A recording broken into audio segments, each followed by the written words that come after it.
Praise the Lord, hallelujah. അഭിഷേകം അന്ന എന്ന വചന സന്ദേശത്തിലേക്ക് എല്ലാവർക്കും സ്വാഗതം. ഇന്ന് ചിന്തയ്ക്ക് ആധാരമായ ദൈവവചനം അപ്പസ്തോല പ്രവർത്തനം 2-ാം അധ്യായത്തിന്റെ 14 മുതലുള്ള വചനഭാഗം. പത്രോസിന്റെ പ്രഥമ പ്രസംഗവും അതിന്റെ അനന്തര ഫലങ്ങളെ കുറിച്ചാണ് പത്രോസ് പറയാൻ ഇടവരുന്നത്. പരിശുദ്ധാത്മാവിന്റെ വലിയ നിറവിലേക്ക് കടന്നു വരുമ്പോൾ യഹൂദന്മാർ അവരെ പരിഹസിക്കുന്നത് കാണാൻ കഴിയും.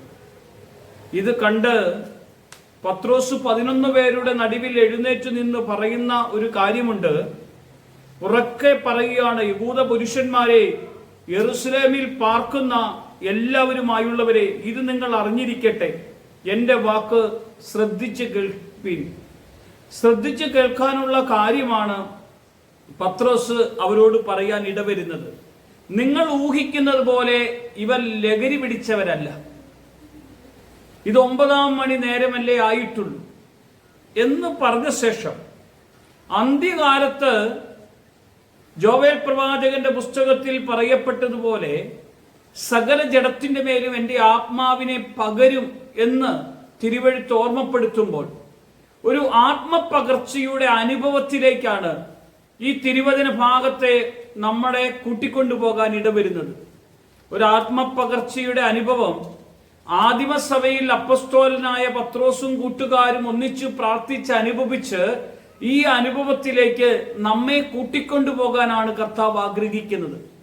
ഞാൻ പറഞ്ഞു, പരിശുദ്ധാത്മാവിന്റെ പ്രവൃത്തിയുടെ ആരംഭം നമ്മുടെ ജീവിതത്തിൽ കടന്നു വരാൻ ഇടവരുമ്പോൾ ഇത്രയും കാലം നമ്മൾ അനുഭവിക്കുന്ന അല്ലെങ്കിൽ പ്രാർത്ഥിച്ചു പ്രാപിച്ചിരിക്കുന്ന ആത്മീയ തലത്തിൽ നിന്ന് ഒരു അഭിഷേകത്തിന്റെ തലത്തിലേക്ക് നമ്മളെ ദൈവം കൂട്ടിക്കൊണ്ടുപോകുന്നതായി കാണാൻ കഴിയും. ആത്മാവിലുള്ള ഒരു പ്രാർത്ഥനാ ജീവിതത്തിന്റെ ആഴത്തെ പരിശുദ്ധാത്മാവ് നമ്മെ പഠിപ്പിക്കുന്നത് കാണാൻ കഴിയും. എന്നിട്ട് പറയുകയാണ്, ഈ അന്ത്യകാലത്ത് ഈ പരിശുദ്ധാത്മാവിന്റെ പ്രവൃത്തി വെളിപ്പെട്ട് കഴിഞ്ഞാൽ കിട്ടുന്ന ആത്മീയ ഫലങ്ങൾ എന്തായിരിക്കും? എൻ്റെ ദാസന്മാരുടെയും ദാസിമാരുടെ മേലും കൂടെ ഞാൻ ആ നാളിൽ എൻ്റെ ആത്മാവിനെ പകരും, അവരും പ്രവചിക്കും.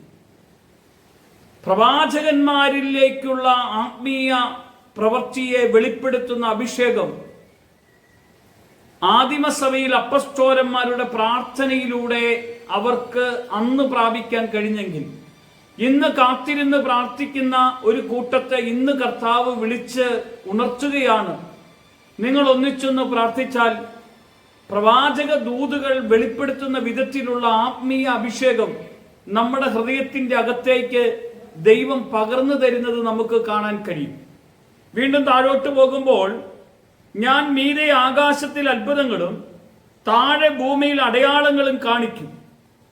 കണ്ടോ, ആത്മപകർച്ചയുടെ ഒരു ആത്മീയ അന്തരീക്ഷത്തിന്റെ കാലം കഴിഞ്ഞു കഴിയുമ്പോൾ ഞാൻ മീതെ ആകാശത്തിൽ താഴെ ഭൂമിയിലും അടയാളങ്ങളും അത്ഭുതങ്ങളും കാണിക്കും. രക്തവും തീയും പുകയാവിയും തന്നെ. കർത്താവിന്റെ വലുതും മഹത്വപൂർണമായ നാൾ വരും മുമ്പേ സൂര്യൻ ഇരുളായും ചന്ദ്രൻ രക്തമായും മാറിപ്പോകും. കണ്ടോ, അന്ത്യനാളുകളിൽ യേശുവിന്റെ വരവനെ കാത്തിരിക്കുന്ന നാളുകളാണിത്. ഈ നാളുകളിലാണ് പരിശുദ്ധാത്മാവിന്റെ പ്രവൃത്തി നമ്മുടെ മേലേക്ക് ദൈവം അവിടുന്ന് പകർന്നു തന്നിരിക്കുന്നത്. ഈ ആത്മപകർച്ചയിൽ നമ്മൾ കർത്താവിന്റെ കർത്തൃവേലയ്ക്കായി നമ്മെ ദൈവം ഒരുക്കി അവനോടുകൂടെ നടത്താനുള്ള ഒരു സമയമാണിത്.